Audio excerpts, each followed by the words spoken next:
మీరు ఈ video open చేశారంటే ఒక రీజన్ ఉంది. మీరు డీఫై అనే వర్డ్ వినుంటారు, క్రిప్టోతో రిలేట్ చేసి వినుంటారు, కానీ క్లారిటీ లేదు. ఈ వీడియోలో నేను డైరెక్ట్గా డీఫై అంటే ఏంటి అని చెప్పను, అది తరువాత. ముందు ఒక సింపుల్ క్వశ్చన్తో స్టార్ట్ చేస్తా. మన మనీ సిస్టమ్ ఎలా వర్క్ అవుతుంది? ఎవరు డిసైడ్ చేస్తున్నారు? మనం ఆ రూల్స్ని ఫాలో అవుతున్నామా, లేక మనమే ఆ రూల్స్ని క్రియేట్ చేస్తున్నామా? ఈ క్వశ్చన్కి ఆన్సర్ దొరికితే మీకు డీఫై అంటే ఏంటో ఆటోమేటిక్గా అర్థమైపోతుంది.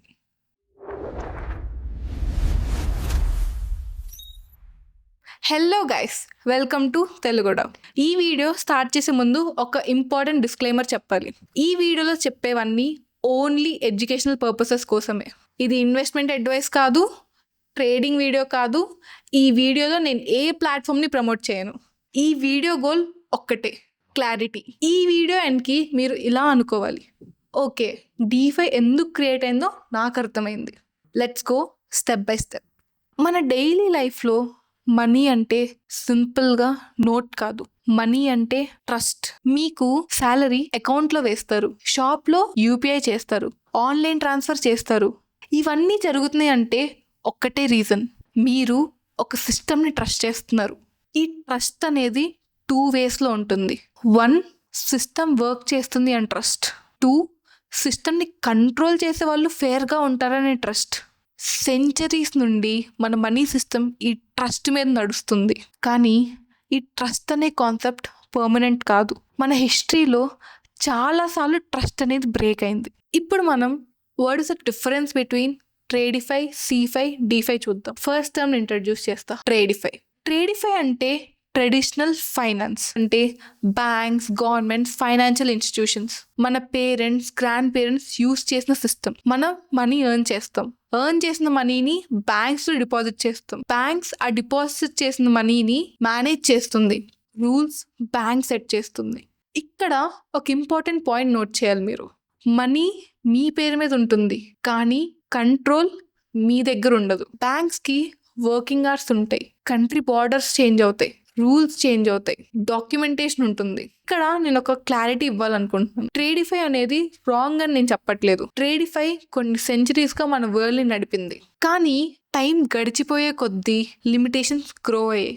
గ్లోబలైజేషన్ వచ్చింది, ఇంటర్నెట్ వచ్చింది, ఇన్స్టెంట్ కమ్యూనికేషన్ వచ్చింది. కానీ మనీ సిస్టమ్ స్లోగా అనిపించడం స్టార్ట్ అయింది. ఇప్పుడు మనం వాట్ ఈస్ సీఫై అనేది చూద్దాం. క్రిప్టో వచ్చాక ఒక బ్రిడ్జ్ క్రియేట్ అయింది, అదే సీఫై. సీఫై అంటే centralised finance in crypto world. సీఫైలో యాప్స్ ఉంటాయి, యూజర్ ఇంటర్ఫేస్ సింపుల్గా ఉంటుంది, 24/7 మనకి యాక్సెస్ ఉంటుంది, గ్లోబల్ ట్రేడింగ్ పాసిబుల్. ఎగ్జాంపుల్స్ చెప్పాలి అంటే క్రిప్టో ఎక్స్చేంజర్స్ అన్నీ సీఫై కేటగిరీలోకి వస్తాయి. ఎగ్జాంపుల్స్ చెప్పిన, నేమ్స్ చెప్పిన ఎడ్యుకేషన్ పర్పసెస్ కోసమే. ఈ ప్లాట్ఫామ్స్ స్పీడ్ని ఇంప్రూవ్ చేసాయి, ఎక్స్పీరియన్స్ని బెటర్గా చేసాయి, కానీ కోర్ ప్రాబ్లం సాల్వ్ కాలేదు. మీ క్రిప్టో యాసెట్స్ మీ వాలెట్లో ఉండదు, ప్లాట్ఫామ్ వాలెట్లో ఉంటుంది. అంటే మీరు మీ ప్రైవేట్ కీస్ ప్లాట్ఫామ్కి హ్యాండ్ ఓవర్ చేస్తారు. అంటే మీ క్రిప్టో ఓనర్షిప్ అనేది ప్లాట్ఫామ్కి హ్యాండ్ ఓవర్ చేస్తున్నట్టు. ఇక్కడ ఒక ఫేమస్ లైన్ ఒకటి ఉంది, ఇది philosophy not warning. Not your keys, not your money. అంటే అర్థం ఏంటి?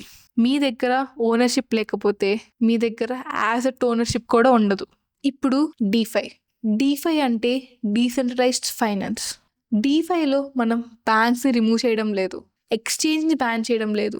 డీఫై అంటే ఒక సింపుల్ షిఫ్ట్, ట్రస్ట్ హ్యూమన్స్ నుండి తీసుకొని ఆ ట్రస్ట్ కోడ్ మీద పెట్టడం. డీఫైలో మీ వాలెట్ మీ దగ్గర ఉంటుంది, మీ ప్రైవేట్ కీస్ మీ దగ్గర ఉంటాయి, రూల్స్ స్మార్ట్ కాంట్రాక్ట్లో లాక్ అయి ఉంటాయి.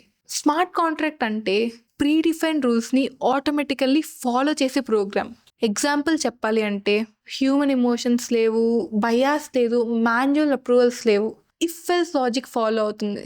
ఎగ్జాంపుల్ చెప్పాలి అంటే ఈ కండిషన్ మీట్ అయితే ఈ యాక్షన్ జరగాలి, అంతే. డీఫైలో మిడిల్ మెన్ లేడు, పర్మిషన్ అడగాల్సిన అవసరం లేదు, గ్లోబల్ యాక్సెస్ ఉంటుంది. ఇక్కడ ఫ్రీడమ్ ఉంటుంది, కానీ రెస్పాన్సిబిలిటీ కూడా ఉంటుంది. Now let's go through the history of DeFi. DeFi అనేది ఒక్క రోజులో పుట్టలేదు. 2008లో గ్లోబల్ ఫైనాన్షియల్ క్రైసిస్ జరిగింది. చాలా కంట్రీస్లో బ్యాంక్స్ ఫెయిల్ అయ్యాయి. చాలా మంది కామన్ పీపుల్ సఫర్ అయ్యారు. అప్పుడే ఒక క్వశ్చన్ రైజ్ అయింది, మన మనీ సిస్టంలో ట్రాన్స్పరెన్సీ అనేది ఉందా? అప్పుడే బిట్ కాయిన్ పుట్టింది. బిట్ కాయిన్ ఒక కాన్సెప్ట్ ని ప్రూవ్ చేసింది, మనీని డిజిటల్ గా బ్యాంక్ లేకుండా మూవ్ చేయొచ్చు అని. తరువాత ఎథీరియం వచ్చింది. ఎథీరియం స్మార్ట్ కాంట్రాక్ట్స్ ని ఇంట్రడ్యూస్ చేసింది. మనీకి రూల్స్ యాడ్ అయ్యాయి. 2019-20 టైంలో డీఫైలో ఎక్స్పెరిమెంట్ స్టార్ట్ అయ్యాయి. దాన్ని డీఫై సమ్మర్ అని పిలుస్తారు.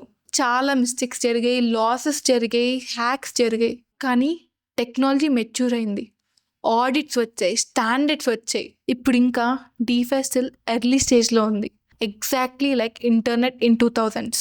మనకి డీఫైలో చాలా ఫ్లాషీ నెంబర్స్ కనిపిస్తాయి, ఏపీవైస్, రిటర్న్స్, రివార్డ్స్.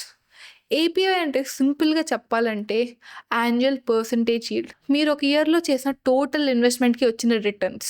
కానీ బిగినర్స్కి ఒక మెట్రిక్ చాలు, అదే టీవీఎల్. టీవీఎల్ అంటే టోటల్ వాల్యూ లాగ్. అంటే ఏంటి? ఒక డీఫై ప్రోటోకాల్లో ఎంత అమౌంట్ ఆఫ్ యాసెట్స్ లాక్ అయి ఉంటాయో అదే టీవీఎల్. టీవీఎల్ హై అంటే సేఫ్టీ ఒకటే కాదు, టీవీఎల్లో లాంగ్ టైమ్గా స్టేబుల్గా ఉందంటే యూజర్స్ ట్రస్ట్ చేస్తున్నారనే సైన్. ఏపీవై చాలా misleading. High API short time ఉండొచ్చు, లో ఏపీవై లాంగ్ టర్మ్ సస్టైనబుల్గా ఉంటుంది. అందుకే డీఫైలో అబ్జర్వ్ చేయడం ఇంపార్టెంట్. ఇప్పుడు స్లోగా ఒక చిన్న రీక్యాప్ చేద్దాం. Traditional finance trust humans. CeFi స్పీడ్ని ఇంప్రూవ్ చేసింది, కానీ custody centralised. DeFi trust code self custody. DeFi history trust break చేసి ఇన్నోవేషన్ క్రియేట్ చేసింది. DeFi indicators TVL matters more than hype. ఈ వీడియోలో మీకు ఒక్క షార్ట్ కట్ కూడా ఇవ్వలేదు, because DeFi short cut topic కాదు. ఈ వీడియో ఒక క్లారిటీ కోసం చేసాం. మీరు వీడియో ఎండింగ్కి ఈ సెంటెన్స్ అనుకుంటే చాలు, నాకు డీఫై ఎందుకు క్రియేట్ అయిందో అర్థమైంది, నా వర్క్ కంప్లీట్ అయినట్టే. నెక్స్ట్ వీడియోలో మనం డీఫై యాక్చువల్లీ ఎలా వర్క్ అయిద్దో చూద్దాం. మన తెలుగు యూత్కి quality simple Web3 content provide చేయడమే తెలుగుడా మిషన్. ఎవ్రీడే 5 to 10 minutes వీడియోతో మీ Web3 జర్నీని పవర్ఫుల్ చేస్తాం. నచ్చితే లైక్ చేయండి, నేర్చుకుంటే షేర్ చేయండి. This is Teluguda. I'm Yashwitha signing out. Thank you.